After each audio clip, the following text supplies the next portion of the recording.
Bangladesh has created history, beating Australia for the first time ever in Test cricket. Bangladesh have won the first time they've beaten Australia and history has been created.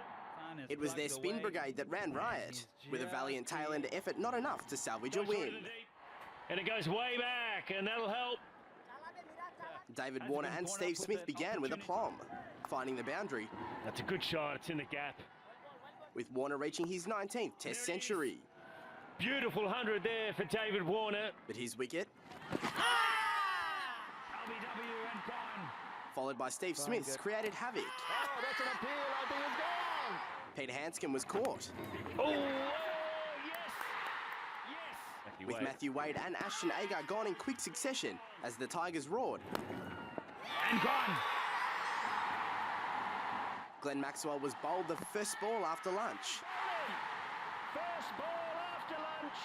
Before Nathan Lyon and Pat Cummins lit the fire of a comeback. Bad ball.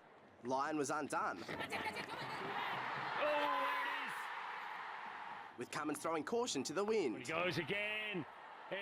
And successful as well from Pat Cummins. Hazelwood eventually the last to fall. Bangladesh home by 20 runs to end an unbelievable test in Dakar.